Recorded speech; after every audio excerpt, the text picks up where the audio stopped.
Good morning, Minecrafters, and welcome to episode 24. Don't try to prove yourself. The need and desire to prove ourselves can feel so natural, right? We get all jazzed up about a job, new position, new title, relationship, or whatever. And it's just like we feel this charge inside. Gotta make it happen. Gotta show who I am. Gotta prove who I am. And really, this is just yet another opportunity for an ego trap. Truthfully, and of course I've experienced it too, lots and lots and lots of times. And honestly, this can be a tough urge to to quiet down. It can almost feel like it's holding in a sneeze. Gotta do it, gotta do it, gotta do it.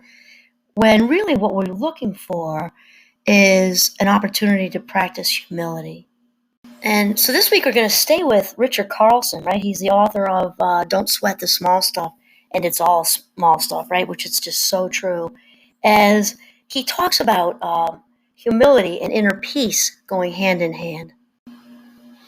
In fact, Rich says that the less compelled you are to try to prove yourself to others, the easier it is to feel peaceful inside. Proving yourself, he says, is a dangerous trap. It takes an enormous amount of energy to be continually pointing out your accomplishments, bragging, or trying to convince others of your worth as a human being. And I'm going to guess probably many of you out there, again, I wish I could take a silent poll, hands up or something if we could possibly do it, have had that experience of meeting someone, not that they're a bad person or they might not even be annoying, they're just in that place of, they're talking. And I know I've had that experience where I'm saying in my head, are you trying to convince me or are you trying to convince yourself? This is a common experience. And I think people often aren't even conscious that they're doing it.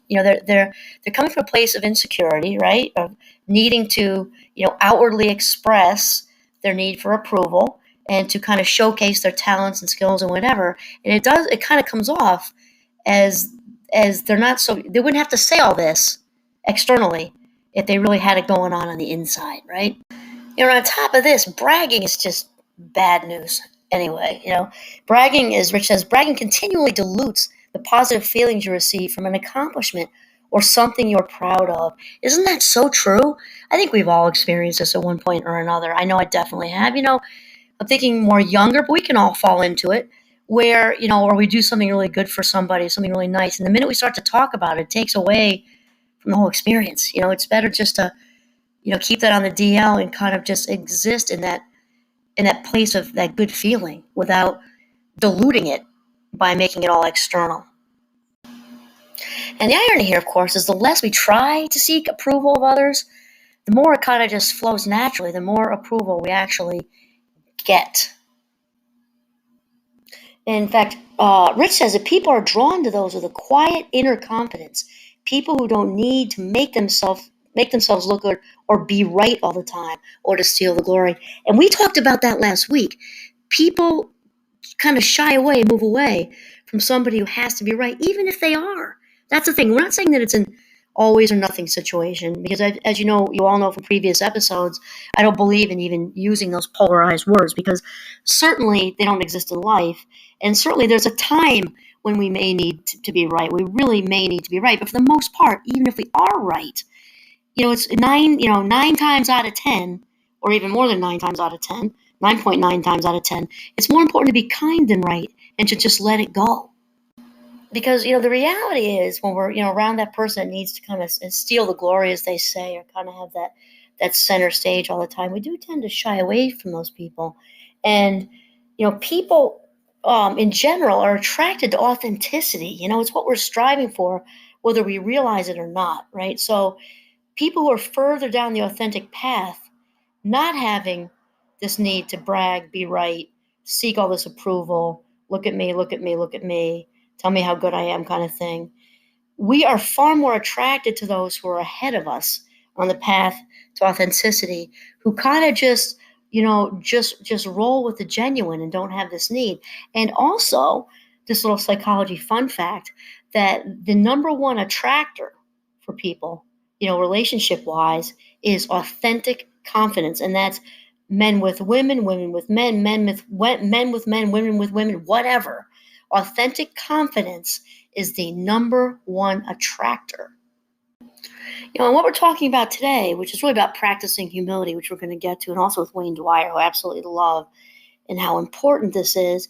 This also gels with, previous episodes, but especially just last week, with that need to be right, and also weatherproofing. Looking, because the need to be right and the need for other people to be wrong, or to look for the faults and cracks and chips on somebody else, that whatever needs fixing. This all goes together because, like we just said, people who are walking around feeling whole and complete. We're not talking about perfect. The P word is a bad one. We're going to make that, definitely lower that bar. We're just talking about people are feeling whole and complete most of the time, have not a desire in the world to have this need to be right, to find faults in other people, certainly not to do harm to other people, for sure. We just don't have that need. In fact, I love the Sanskrit word ahimsa, because this means to do no more harm. And when we're feeling in this place of whole and complete most of the time, we don't have a desire to do harm. We don't have a desire to have to be right. We don't have the desire to brag or to showcase our abilities. And it doesn't mean our abilities aren't true and real. Of course they are. Somebody's really good at something. It's just that when you believe that yourself, right? When we believe that ourselves, we have this inherent, authentic knowledge of this, and don't have a need to, sort of go around gathering external approval like we pick strawberries in June.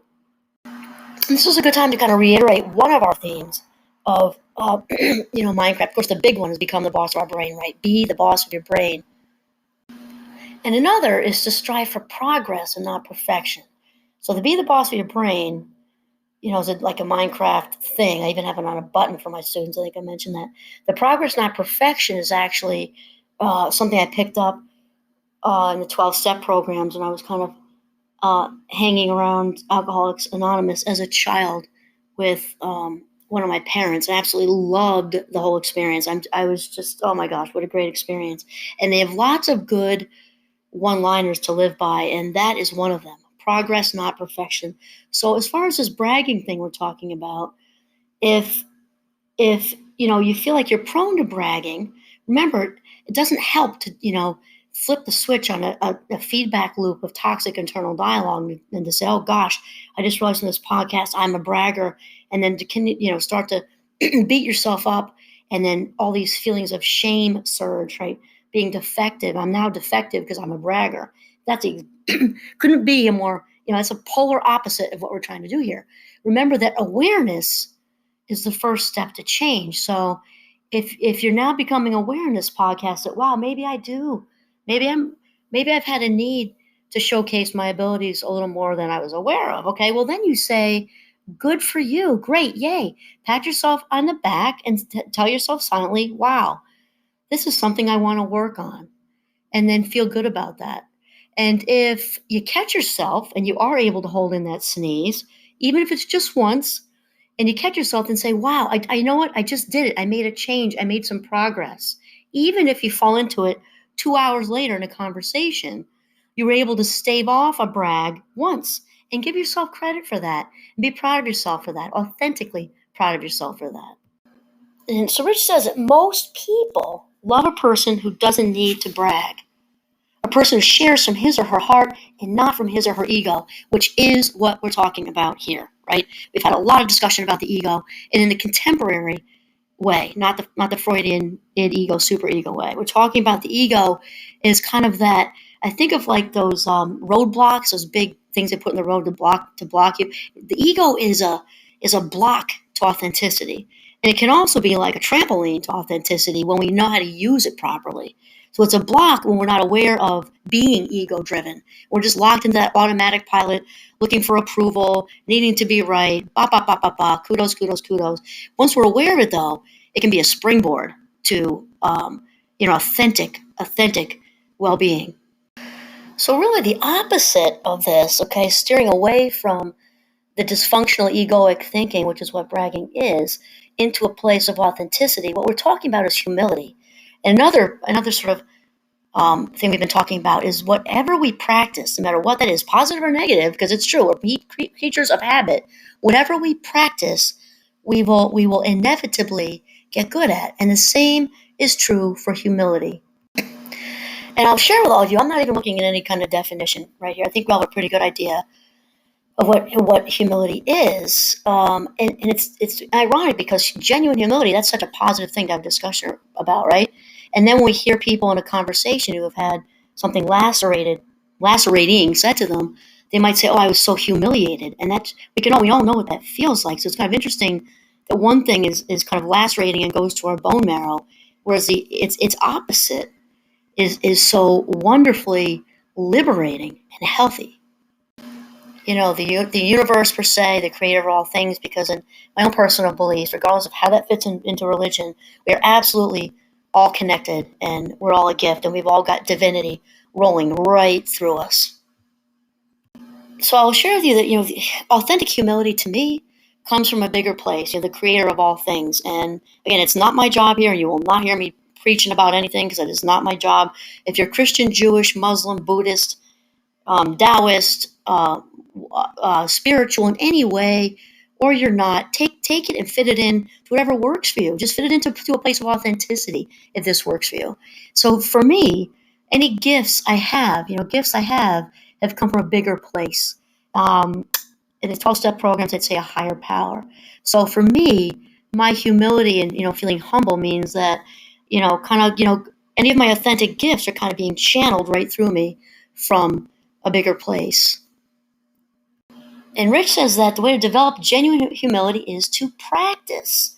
He said it's nice because you will get immediate inner feedback in the way of calm, easy feelings. I like how Rich says that, what we just talked about, the way to develop, good word, we just use it every day. We don't often really, I think, sit with what develop means, like create, cultivate. It gives us that sense of agency where we have control. And you know what a fan of skills I am. And develop is a skill word, right? We can decide, make a conscious choice, regardless of how good we're at it. We may be terrible at it. But if we choose to develop, right, create, cultivate, this means we can grab the reins and make it happen. And of course, the practice part simply means being consistent. And when I'm saying consistent, it means consistent with while sort of remembering that we're human beings. So consistent means we might fall off the wagon, as they say. We might have a whole day of bragging or maybe a half day, whatever. We can turn it around. We kind of catch ourselves in that. We can turn it around. So consistency just means most of the time, not all of the time. That perfect word, that P word, is horrible. Something to certainly delete out of our vocabulary. And if we could delete it out of every language across the globe, I think we'd all be a whole lot better off because it's a bar we just can't reach. And even if we kind of touch it briefly with whatever it is we're talking about, all we did was check a box. And once we touch that bar and check that box of perfect, there's also nowhere to go but down. I mean, think about that. Who wants to live like that? Not this kid, I'll tell you that. So, Rich says the next time you have the opportunity to brag, resist the temptations. Remember, it's about effort, not striving to reach that P bar, we'll call it, and just to practice the best you can. I remember as a kid, I forget which sport it is. I was in lots of sports, mostly skiing and baseball and whatever. But I heard somewhere along the line, never mind, like it was also said to my kids, there's a whole nother generation of this ridiculous sentence. But instead of practicing to get where you want to go, some coaches would say, no, perfect practice makes perfect. And I say practice makes perfect. Perfect practice makes perfect. That is so ridiculous. Think about that. It's like, kind of oxymoronic in a sense, because first of all, practice makes perfect is not good because we don't want to strive to be perfect. To make it even worse, if it's possible to amp that up, perfect practice making somebody perfect, that's worse because it's like along the way, even when you're practicing, it's not even okay to screw up on the road there. That is just so ridiculous. And even more so that we're saying this to, kids. And they follow that. Here I am at 55, pulling that out of the vault from, like Little League or something. I don't even remember where I heard it, but I just remember that it didn't make sense to me then and it doesn't now. And I'm also thinking about Aristotle right now because I am a big Aristotle fan. He had obviously had a lot of very wise things to say, and in a very paraphrased sense, because I'm not looking at a book or anything. This is also coming from the vault, because I just read voraciously, and I love this guy, one of my favorite dead guys. The Greeks were obviously amazing thinkers, but Aristotle, sort of held this belief or thought that, if we practiced being honest, like right now we're practicing humility, which is also a virtue, right? If we practiced virtues as we practice, the violin or soccer or, cooking, skiing, whatever it is, right? Whatever we practice, we inevitably get good at. So if we practice being more honest, more humble, more loyal, more whatever, well, lo and behold, we get more honest, humble, and loyal, or fill in the blank with whatever. And sometimes people walk around thinking like, oh, so and so at work, or so and so my cousin, or so and so my friend or partner or whoever, kind of sat back and won the honesty lottery or the humility lottery. They just got the golden Wonka ticket or something, and that's just not how it works. Can somebody be more predisposed with their personality wiring genes? Yes. But again, the skill set thing, I love how we can just choose to become more honest, more humble, or more loyal. We can choose it. And this is what we're talking about here with humility. And practicing humility and learning how to change up our own dance on our end, is such a ticket to a more peaceful inner life. So Rich shares a story with us here. He's got lots of these. I usually don't read them, but this one is just so fitting that I really thought I should. He has a little tidbit with a former client of his, and he said he used this strategy with this client. And he talks about this client was with a group of friends a few days after he had been promoted at work. His friends didn't know it yet, but Rich's client was chosen to be promoted instead of a friend of theirs. He was a little competitive with this friend and had the very strong temptation to sneak in the fact that he had been chosen and their other friend wasn't. He felt himself about ready to say something when a little voice inside him said, "Stop, don't do it." He went ahead and shared this with his friends, but didn't cross the line and turn the sharing into gloating. He never mentioned how their other friend didn't get promoted. And then he told Rich that he couldn't remember ever feeling so calm and proud of himself. He was able to enjoy his success without bragging.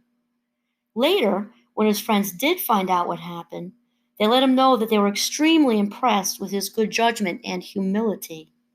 He received more positive feedback and attention from practicing humility and not less.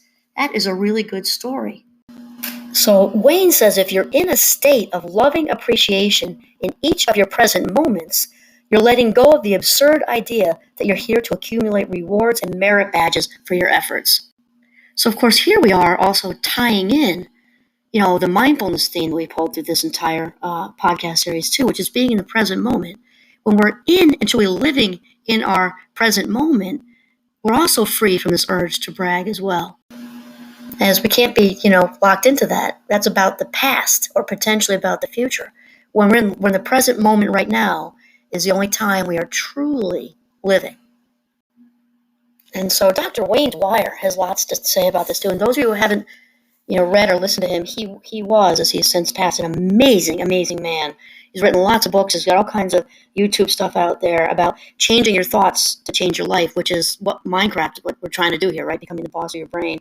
So he also brings in the Tao, Te Ching, which is also cool. But here he is. He's talking about how the ego wants us to gather more and more rewards for our actions, right? This is the ego trying to pull in approval, which also gets us locked in to this bragging thing, which pulls us away from what we're really trying to strive for, which is authenticity. And Wayne goes on to say, to suggest to us to seek the pleasure in what you're doing rather than in how it might ultimately benefit you. Begin to trust in that infinite wisdom that birthed you into this material world. And I have to tell you, I absolutely love this because Wayne goes on to say this, the bragging thing, which is the opposite of humility, is also very connected to sort of this radical concept of enough is enough. Wayne then kind of paraphrases the Tao, and he says to, or Lao Tzu, he says to do your work and then step back. Practice humility rather than ostentation and uncontrolled consumption.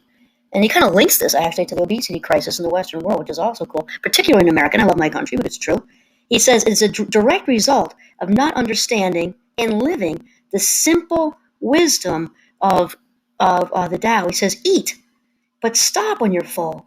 To continue stuffing food into a satiated body is to be trapped in believing that more of something is the cause of your happiness.